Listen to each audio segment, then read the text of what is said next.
오늘 우리에게 주시는 하나님의 말씀은 신약 성경 마태복음 1장 18절에서 25절까지 말씀입니다.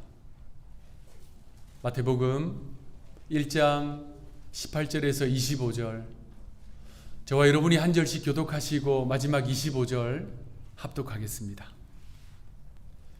예수 그리스도의 나심은 이러하니라. 그의 어머니 마리아가 요셉과 약혼하고 동거하기 전에 성령으로 잉태된 것이 나타났더니 그의 남편 요셉은 의로운 사람이라 그를 드러내지 아니하고 가만히 끊고자 하고, 이 일을 생각할 때에 주의 사자가 현몽하여 이르되 다윗의 자손 요셉아, 내 아내 마리아 데려오기를 무서워하지 말라. 그에게 잉태된 자는 성령으로 된 것이라. 아들을 낳으리니 이름을 예수라 하라. 이는 그가 자기 백성을 그들의 죄에서 구원할 자이심이라 하니라. 이 모든 일이 된 것은 주께서 선지자로 하신 말씀을 이루려 하심이니, 이르시되 보라, 처녀가 잉태하여 아들을 낳을 것이요 그의 이름은 임마누엘이라 하리라 하셨으니, 이를 번역한즉 하나님이 우리와 함께 계시다 함이라. 요셉이 잠에서 깨어 일어나 주의 사자의 분부대로 행하여 그의 아내를 데려왔으나 아들을 낳기까지 동침하지 아니하더니 낳음의 이름을 예수라 하니라. 아멘. 오늘은 좋은 시 한 편 소개해 드리면서 시작하겠습니다. 장석주 시인의 대추 한알이라는 제목의 시입니다. 대추 한알, 적에 저절로 붉어질 리는 없다. 저 안에 태풍 몇 개, 저 안에 천둥 몇 개, 저 안에 벼락 몇 개, 저 안에 번개 몇 개가 들어서서 붉게 익히는 것일게다. 저게 혼자서 둥그러질 리는 없다. 저 안에 무서리 내리는 몇 밤, 저 안에 땡볕 두어 달, 저 안에 초승달 몇 달이 들어서서 둥글게 만드는 것일게다. 대추야, 너는 세상과 통하였구나. 좋은 시를 쓰는 시인들이 가진 공통적인 특징 가운데 하나는 관찰을 참 잘한다는 것입니다. 인생을, 세상을, 자연 만물을 찬찬히 관찰해서 얻은 지혜를 언어라고 하는, 글이라고 하는 도구를 통해서 하나의 예술작품을 만들어내는 사람들이 시인이지요. 얼마 전에 우리 교회 성도 가운데 한 분이 주신 대추를 한 알씩 이렇게 아작아작 맛있게 씹어 먹다가 문득 이 시가 떠올랐어요. 그래서 이 시를 생각하는데, 또 대추를 보면서 생각하는데, 야, 이 대추 한 알도 이렇게 긴 세월과 많은 이야기가 담겨 있는데 우리 인생은 어떠할까? 우리 삶은 어떠할까? 그가 걸어온 인생길, 그가 살아온 삶, 그가 만난 수많은 사람들, 헤아릴 수 없는 그의 인생 경험들, 한 사람의 삶 안에는요, 정말 어마어마한 이야기가 담겨 있지요. 그래서 그 사람이 나의 삶을 방문하는 것은 실로 엄청난 일입니다. 그의 과거와 그의 현재와 그의 미래가, 그의 생애 전체가 우리의 삶에 찾아오는 것이거든요. 그래서 사람을 더 알아가는 것, 사람을 더 자세히 알아가는 것은요, 그를 더 이해하는 것이고 그를 더 사랑하는 것입니다. 최근에 우리 교회에 어떤 한 성도님을 신방을 했습니다. 그런데 그분이요, 옛날 신문 기사와 사진을 쭉 보여주시더라고요. 몇 차례 그 이전에도 신방을 했었는데 처음 듣는 이야기였습니다. 그 신문 기사와 사진의 내용이 뭐냐면요, 그 옛날 88 서울 올림픽 때 그분이 홍안의 청년으로 자전거를 타고 세계 여러 나라를 다녔다는 그 이야기였어요. 그 이야기와 신문 기사와 사진을 보는데 야, 참 대단하다, 참 흥미롭다 라는 생각과 함께 동시에 이렇게 이분을 더 알아가는구나 라고 하는 감사의 마음이 들었어요. 그러면서 그날 집에 가서 감사 노트에 그 내용을 쭉 썼던 기억이 납니다. 여러분, 사람을 그렇게 더 알아가는 것도 이렇게 귀한 일인데 우리 하나님을 알아가는 것은 정말 고귀한 일입니다. 그래서 호세아 선지자는요, 이렇게 우리를 향해서 강력하게 권면합니다. 호세아 6장 3절 말씀, 여호와를 알자. 우리가 힘써 여호와를 알자. 여러분, 그런데 살아가시면서 다 느끼시잖아요. 사람을 알아가는 것도 때로는 어려울 때가 있습니다. 그런데 피조물인 우리가 창조주이신 하나님을 어떻게 알 수 있을까요? 우리의 그 부족함, 그 연약함을 누구보다 잘 아시는 하나님께서 우리에게 주신 것이 있어요. 바로 이 성경입니다. 하나님은 성경을 통해서 자기 자신을 드러내 보여주십니다. 하나님은 신구약 성경을 통해서요, 삼위일체 하나님을 선명하게 보여주세요. 그래서 성도는 늘 성경을 통해서 하나님을 알아가야 합니다. 특별히 오늘 본문은 우리 예수님이 누구신지, 예수님이 어떠한 분이신지를 자세하게 보여줍니다.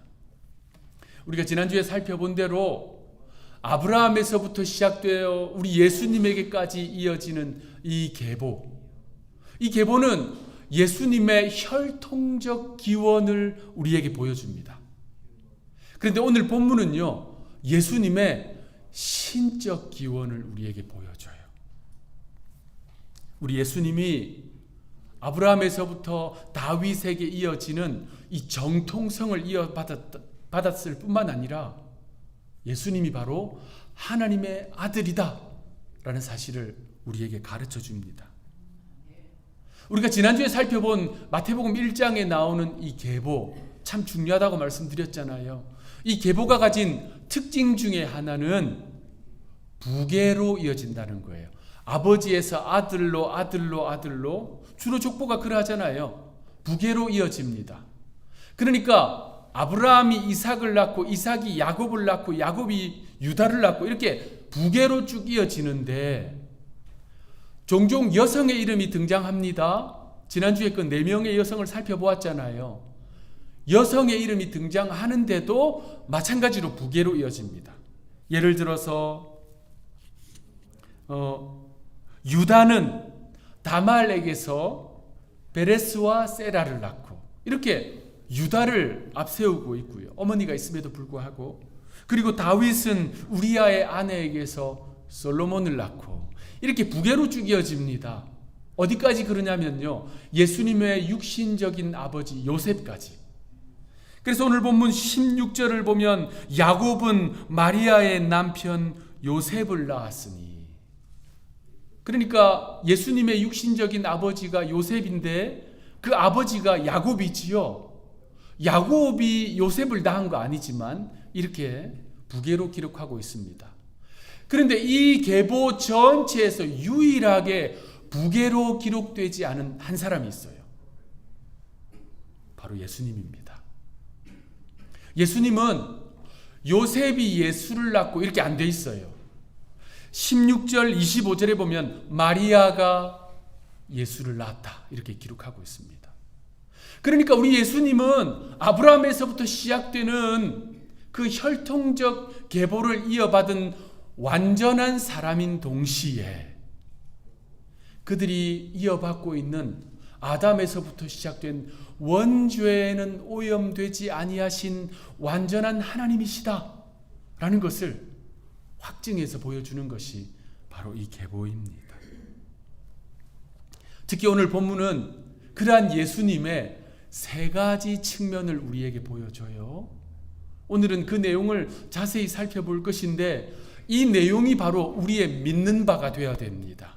우리의 신앙 고백이 되어야 한다는 말입니다. 우리 예수님이 어떤 분이신가? 첫째, 예수님은 구원자이십니다. 한번 따라 하시겠습니다. 구원자 예수님. 아멘. 오늘 본문 21절 말씀 합독하겠습니다. 시작. 아들을 낳으리니 이름을 예수라 하라. 이는 그가 자기 백성을 그들의 죄에서 구원할 자이심이라 하니라. 아멘. 이 한 구절은요, 우리의 신앙의 핵심적인 질문에 답변을 제시해주고 있습니다. 도대체 예수님이 왜 오셨지? 예수님이 이 땅에 오셔서 하신 일이 무엇이지? 그 질문의 답변이 바로 이 구절입니다. 복음서에 보면 하루는 예수님이 여리고 성을 방문하세요. 여리고는 우리가 지금 출애굽기 새벽에 살펴보고 있는데 요단강을 건너서 이스라엘 백성들이 처음 정복한 가나안 성읍이지요. 그런데 그 이전부터 여리고를 종려나무의 성읍이라고 불렀습니다. 여리고에는 종려나무가 많았어요. 어떤 종려나무냐면요, 대추야자 열매가 맺히는 종려나무였어요. 대추야자수. 지금도 이것은 마찬가지입니다. 여리고 성읍은 아주 품종이 좋은 대추야자수가 잘 자라고 있어요. 대추야자수가 많다는 말은 물이 풍부하다는 말이고 다른 지역에 비해서 사람들이 살기 좋은 땅이라는 말입니다. 예수님이 그 여리고를 방문하셨어요. 예수님이 그 여리고를 방문하신 이유는 그때 한 가지입니다. 삭개오 만나시러. 주님은 삭개오를 만나시기 위해 그 성읍을 방문하셨어요. 그런데 그 당시 예수님의 인기가 하늘을 치솟고 있었거든요. 그 예수님이 여리고로 방문했다는 소식이 그 성읍에 쫙 퍼지자 사람들이 몰려들었습니다. 그 성읍의 세리장이었던 삭개오도 주님을 보고 싶었어요. 그런데 삭개오가 키가 매우 작았습니다. 주님을 배울 수가 없었어요. 그래서 그가 한 일은 나무 위에 올라갔어요. 우리 옛날 성경에는 뽕나무 위에 올라갔다 되어 있는데 실제 그 나무는 뭐냐면요, 돌감람나무였어요. 주님은 그 돌감람나무 위에 올라가신 삭개오를 보시고 말씀하셨습니다. 삭개오야 내려오너라. 내가 오늘 너의 집에 유하여야 하겠다. 여러분 잘 아시는 스토리지요. 주님의 말씀에 삭개오는 속히 기쁨으로 내려왔어요. 그리고 자신의 집으로 주님을 모셨습니다. 주님은 삭개오의 집에서 환대를 받으십니다. 그리고 주님은 아마 복음서에서 제일 중요한 이야기를 삭개오에게 해주십니다. 누가복음 10장 10절. 인자가 온 것은 잃어버린 자를 찾아 구원하려 함이니라. 예수님이 왜 하늘 보좌를 버리시고 삼위일체 하나님이신 예수님이 사람의 몸을 입고 말구유에 오셨는지 그 이유와 목적을 삭개오에게 이야기해 주셨어요.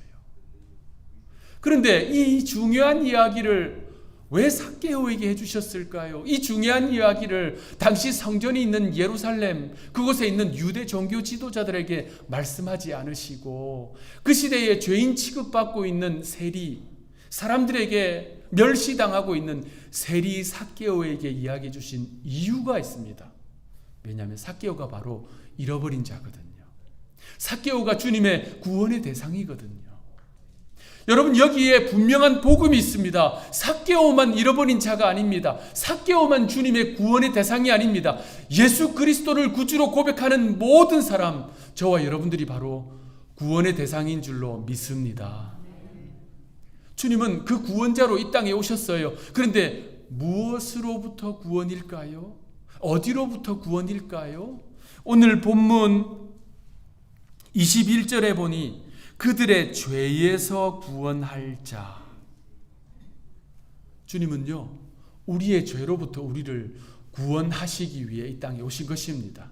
여러분 믿으십니까?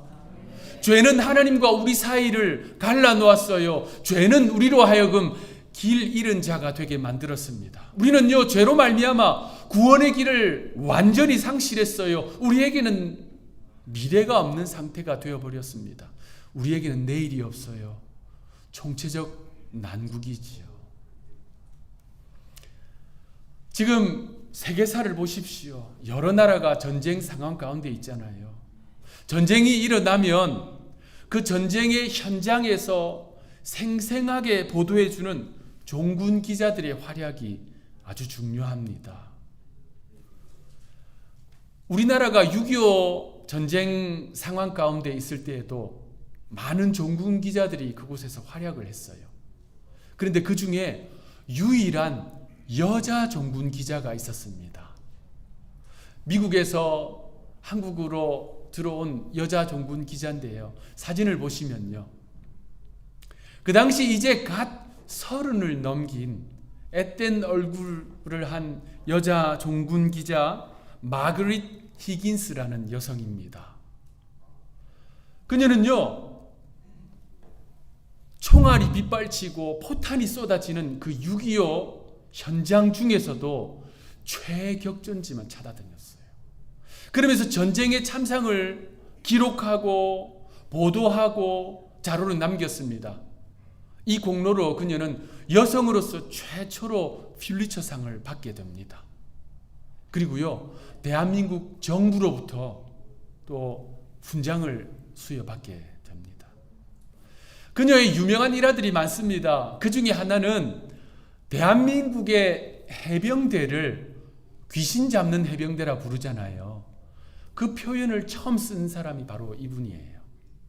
이분이 대한민국 해병대가 6.25 때 목숨을 걸고 싸우는 모습을 보고 귀신도 잡는 한국의 해병대다라고 신문기사에 남겼어요. 그것이 관용어가 되어서 지금도 한국의 해병대를 귀신 잡는 해병대라고 부르는 거예요. 또 하나 유명한 일화가 있습니다. 미국이 유엔을 통해서 6.25에 참전하면서 전쟁에서요, 연전연승했습니다. 연합군이 늘 이겼어요. 그런데 갑자기 이 중공군이 참전을 했잖아요. 그러면서 후퇴를 하기 시작했습니다. 특히 미 해병 중대 가운데 한 중대는요, 중공군에게 완전히 포위가 되고 말았대요. 그래서 아주 다급한 상황 중에 있었는데 이 마그릿 히긴스 기자가 바로 그 부대 안에서 그 부대를 취재하고 있었습니다. 어느 날 아주 추운 날이었는데요. 추위에 꽁꽁 얼어버린 콩통조림을 먹고 있는 미 해병 병사에게 이 여성이 질문을 던졌습니다. 제가 만약 하나님이라면 당신은 어떤 소원을 구하겠습니까? 라고 물었어요. 절망과 두려움 가운데 있는 그 병사는 슬픈 표정으로 이렇게 대답했습니다. Give me tomorrow. 저에게 내일을 주십시오. 여러분, 참혹한 전쟁 상황 가운데 있는 병사들에게 누가 내일을 보장해 줄 수 있겠습니까? 죄가 바로 그러합니다. 여러분, 죄는 우리에게 내일을 보장해 주지 못합니다. 죄는 우리에게 아무것도 보장해 주지 못합니다. 아니, 죄가 보장해 주는 유일한 한 가지가 있어요. 죄가 보장해 주는 유일한 한 가지는 바로 하나님의 엄중한 심판입니다. 우리의 죄는 우리로 하여금 하나님의 엄중한 심판 아래에 있게 만들었어요.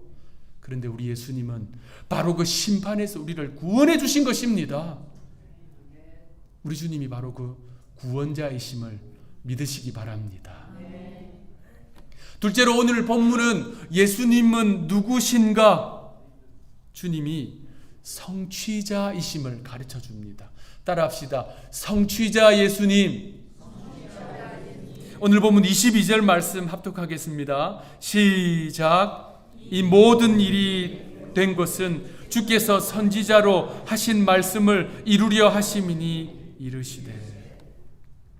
주께서 선지자로 하신 말씀을 이루려 하심이니. 예수님은 구약의 예언자들, 선지자들을 통해서 주신 그 약속을 이루시는 분이다, 성취하시는 분이다 라는 말씀입니다. 자, 우리가 살펴보고 있는 이 마태복음에는요, 구약의 구절들이 참 많이 나와요. 구약의 구절들을 그대로 직접 인용한 것이 53번이나 나오고요. 구약의 구절들을 간접적으로 인용한 것이 76번이나 나옵니다. 신약 성경이 모두 27권으로 구성되어 있잖아요. 그런데 마태복음에 나오는 이 129번의 인용은요, 나머지 신약 성경 26권에 나오는 구약의 인용을 다 더한 것보다 많아요. 마태복음 한 권에.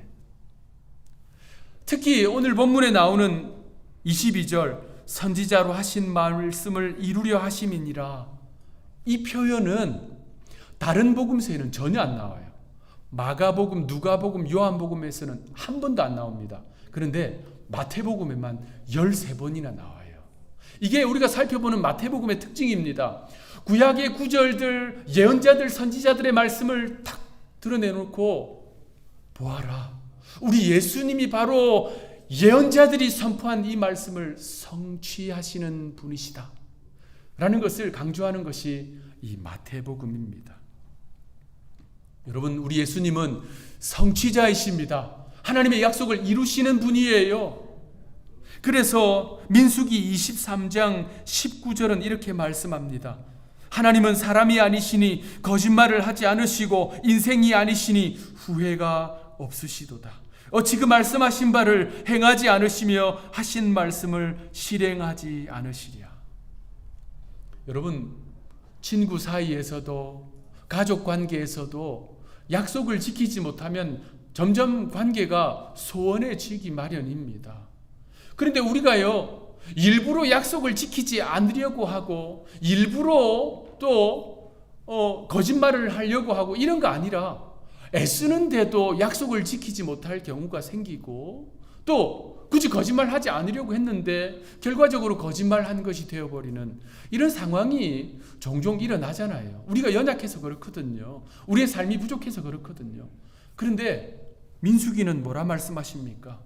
하나님은 사람이 아니시기 때문에 거짓말하지 않으신다. 인생이 아니시기 때문에 후회함이 없으시다. 그 말씀하신 것을 반드시 이루신다. 우리 예수님이 바로 그러한 분이십니다. 그러므로 여러분, 주께서 여러분에게 주신 약속이 있다면 붙드시기 바랍니다.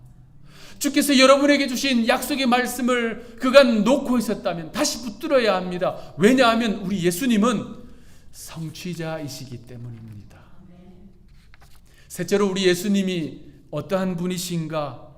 예수님은 동행자이십니다.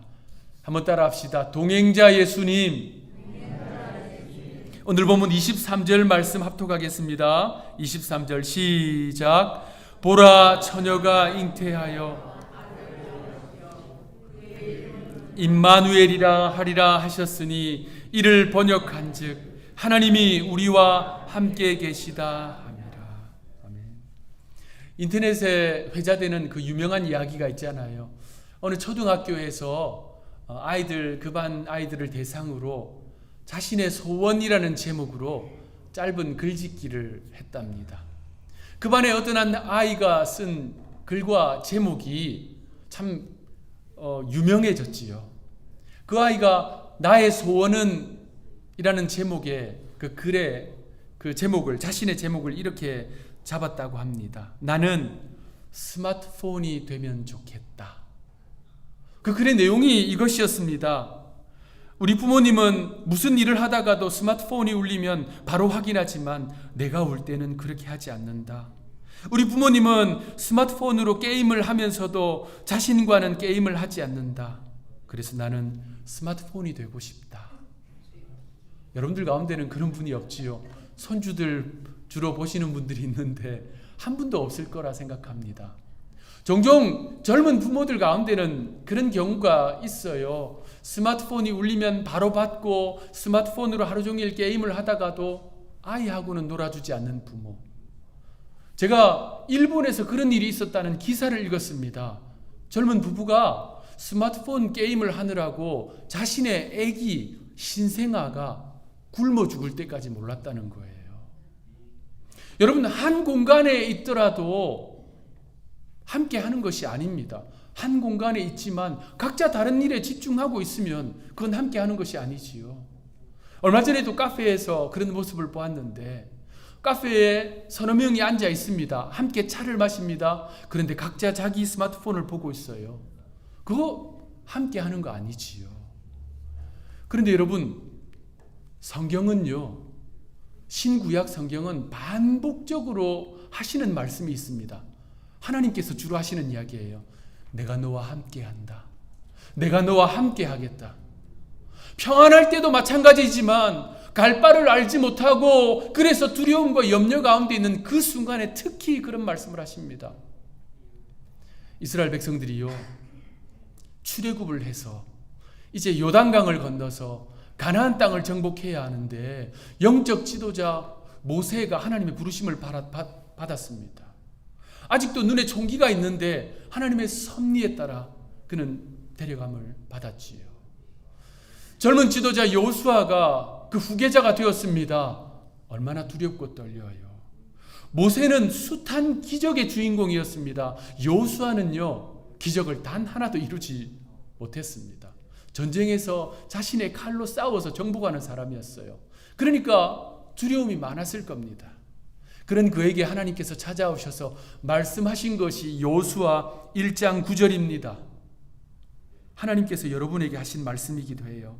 강하고 담대하라. 두려워하지 말며 놀라지 말라. 네가 어디로 가든지 네 하나님 여호와가 너와 함께 하느니라. 하나님께서 말씀하시는 거예요. 네가 어디로 가든지, 네가 내 백성이기 때문에, 내 아들이기 때문에, 딸이기 때문에 내가 너와 함께 한다. 두려워하지 마라. 임마누엘 하겠다. 이사야 7장에는요, 북이스라엘이 그 당시 최강국이었던 아람과 동맹을 맺어요. 그리고 그 동맹의 목적은 남유다를 공격하는 거였습니다. 그 시대에 북이스라엘만 해도 남유다보다 정치, 경제, 군사, 인구가 몇 배로 컸어요. 그런데 최강국 아람과 동맹을 맺어서 공격하니 남유다는 그야말로 풍전등화지요. 그 시대에 하나님께서 선지자 이사야를 통해서 주신 말씀이 여러분 잘 아시는 이사야 7장 14절입니다. 그러므로 주께서 친히 징조를 너희에게 주실 것이라. 보라, 처녀가 잉태하여 아들을 낳을 것이요 그의 이름을 임마누엘이라 하리라 하시니라. 위기 가운데 있는 이스라엘 향해서 하나님 주신 말씀이 임마누엘이에요. 그 이사야 7장에 나오는 말씀을 오늘 본문 마태복음 1장 23절에 다시 언급하면서 700년 전에 하나님께서 이사야에게 주신 이 예언을 우리 예수님께서 이루셨다라고 하는 것이 오늘 본문의 말씀입니다. 그 내용이 무엇입니까? 임마누엘이라는 거예요. 여러분, 하나님께서 그 백성과 함께 하시겠다, 함께 하시겠다 이 말씀을 그것이 실제다, 사실이다 라고 보여주시기 위해서 우리 예수님이 몸소 사람의 몸을 입고 이 땅에 오신 것입니다. 그것이 바로 임마누엘이지요. 그 하나님은요, 그 백성들이 고통의 자리 가운데 있을 때 그곳에서 함께 하십니다. 다니엘이 굶주린 사자굴에 던져졌을 바로 그때, 다니엘의 친구들이 평소보다 7배나 더 뜨거운 풀무불에 던졌을 바로 그때, 이스라엘이 강을 건널 때에, 물 가운데로 지날 때에, 불 가운데 지날 때에, 바로 그때 하나님이 그곳에서 임마누엘 하신 줄로 믿습니다. 마찬가지로 여러분이 기뻐하고 즐거워하고 행복하는 그 순간에도 함께 하시지만 낙심하고 절망하고 어찌할 바 몰라 하고 그러한 걱정과 근심 가운데 있을 때에도 주님께서 여러분의 곁에서 말씀하십니다. 두려워 말라.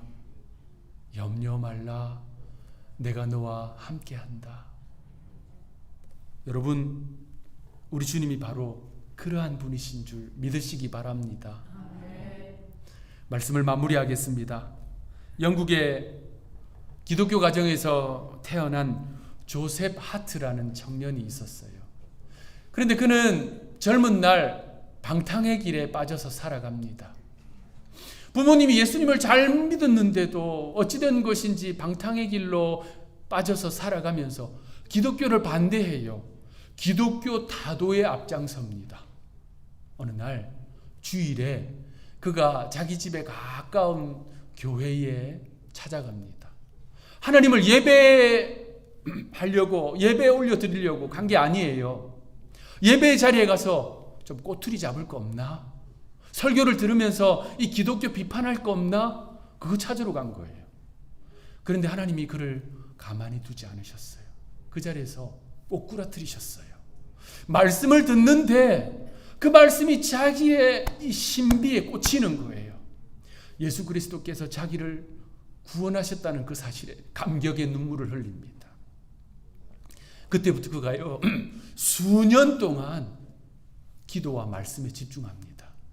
그러면서 그가 받은 큰 은혜를 시로 써내려가요. 그 시가 그 유명한 찬송가 96장 예수님은 누구신가 찬송가로 탄생하게 됩니다. 그분이 쓴 그 찬송시를 미국 북장로교에서 파송을 받아 한국에 와서 그 조선시대에 사역한 선교사님 프레드릭 밀러가, 이 밀러 선교사님이 한국어를 참 잘했어요. 한국어로 번역을 했는데 그것이 찬송가 96장 예수님은 누구신가가 되었어요. 여러분 그 찬송가 잘 아시잖아요. 구절 구절이 신앙 고백이에요. 예수님은 누구신가? 우는 자의 위로와 없는 자의 풍성이며 천한 자의 높음과 잡힌 자의 노임 되고 우리 기쁨 되시네. 여러분의 예수님은 어떤 분이십니까? 오늘 본문은 예수님이 우리의 유일무이한 구원자이시요 약속을 반드시 이루시는 성취자이시며 우리가 어디에 있든지 함께 하시는 임마누엘 동행자라고 말씀하십니다. 여러분 이 사실을 믿으시는 성도들 되시기 바랍니다. 이 사실을요 여러분의 신앙 고백으로 삼아야 합니다. 그래서 한번 확신을 가지고 따라합시다. 예수님은 나의 구원자이십니다. 손도다 뭐 하십니까? 예수님은 나의 구원자이십니다. 예수님은 약속의 성취자이십니다. 예수님은 임마누엘 동행자이십니다.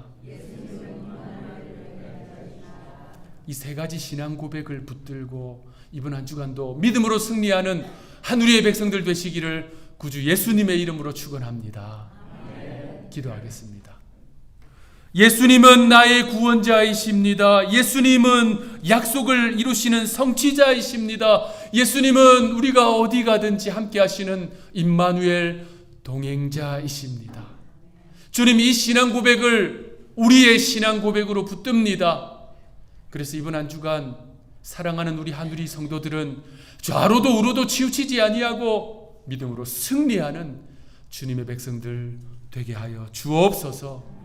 감사하옵고 예수님의 이름으로 기도하옵나이다. 아멘.